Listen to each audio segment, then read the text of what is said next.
Parole de Dieu quotidienne. Les exigences de Dieu envers les gens ne sont pas élevées. Si les gens faisaient même un peu d'effort, ils pourraient recevoir une note passable. En fait, comprendre, connaître et accepter la vérité est plus compliqué que de pratiquer la vérité.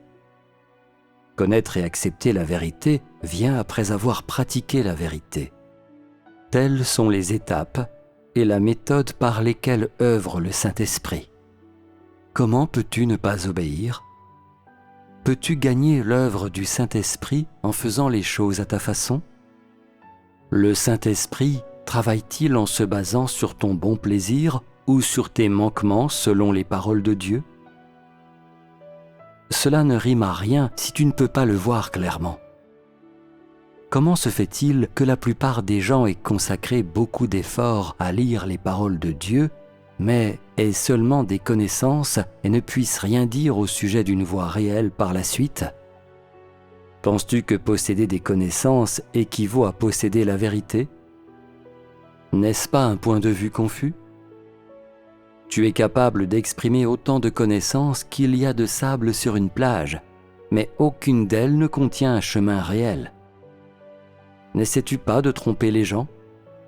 Ne te mets-tu pas vainement en avant sans substance sur laquelle t'appuyer ? Agir de cette façon porte préjudice aux gens. Plus la théorie est élevée, plus elle est dépourvue de réalité. Et plus elle est incapable de conduire les gens dans la réalité. Plus la théorie est élevée, plus elle t'amène à défier Dieu et à t'opposer à lui. Ne considère pas les théories les plus élevées comme un précieux trésor. Elles sont pernicieuses et ne servent à rien. Peut-être que certaines personnes sont capables de parler des théories les plus élevées, mais ces théories ne contiennent rien de la réalité, car ces personnes ne les ont pas personnellement expérimentées. Et, par conséquent, elles n'ont aucun moyen de les mettre en pratique. Ces personnes sont incapables de mettre les autres sur la bonne voie et ne feront que les égarer. N'est-ce pas préjudiciable pour les gens ? Tout au moins, tu devrais être capable de résoudre leurs problèmes actuels et de permettre aux gens de réussir l'entrée. Il n'y a que cela qui compte comme dévouement. Et seulement alors, tu seras qualifié pour travailler pour Dieu. Ne prononce pas toujours des paroles grandioses et fantaisistes et n'utilise pas un tas de pratiques inappropriées pour forcer les gens à t'obéir. Cela n'aura aucun effet et ne peut qu'accroître leur confusion. Continuer de la sorte produira beaucoup de doctrines, ce qui fera que les gens te détestent. C'est le défaut de l'homme et c'est vraiment insupportable. Donc, parle davantage des problèmes qui existent vraiment. Ne traite pas les expériences des autres comme ta propriété privée en les mentionnant pour que les autres les admirent. Tu dois chercher individuellement ta propre issue. Voilà ce que chaque personne devrait mettre en pratique. Si ce que tu échanges peut donner aux gens une voie à emprunter, alors cela équivaut à ce que tu possèdes la réalité. Peu importe ce que tu dis, tu dois amener les gens à pratiquer et leur donner à tous une voie qu'ils peuvent suivre. Ne leur permets pas seulement de posséder la connaissance, plus important encore, il s'agit d'avoir un chemin à emprunter. Pour que les gens croient en Dieu, ils doivent suivre la voie dans laquelle l'œuvre de Dieu les conduit.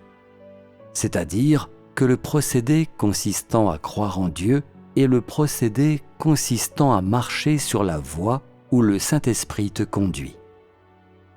Par conséquent, tu dois avoir un chemin sur lequel tu peux marcher, quoi qu'il en soit, et tu dois marcher sur le chemin qui conduit à être amené à la perfection par Dieu. Ne prends pas trop de retard et ne te soucie pas de trop de choses. C'est seulement si tu suis le chemin sur lequel Dieu te conduit, sans causer d'interruption, que tu peux recevoir l'œuvre du Saint-Esprit et posséder la voie d'entrée. C'est seulement cela qui compte comme étant conforme aux intentions de Dieu et comme l'accomplissement du devoir de l'humanité. En tant qu'individu, dans ce courant, chaque personne devrait accomplir son devoir correctement, faire plus que ce que les gens devraient faire et ne pas agir délibérément. Les gens qui effectuent un travail doivent parler clairement. Les gens qui suivent doivent se concentrer davantage sur la persévérance dans les difficultés et sur l'obéissance. Et chaque personne doit garder sa place et ne doit pas sortir du rang. La manière de pratiquer et la fonction à remplir devraient être évidentes dans le cœur de chaque personne. Prends le chemin où le Saint-Esprit conduit.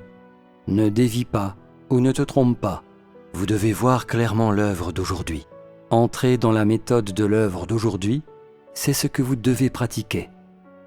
C'est la première chose dans laquelle vous devez entrer. Ne gaspillez plus de paroles sur d'autres choses. Accomplir l'œuvre de la maison de Dieu aujourd'hui, c'est votre responsabilité. Entrer dans la méthode de l'œuvre d'aujourd'hui, c'est votre devoir. Et pratiquer la vérité d'aujourd'hui, c'est votre fardeau.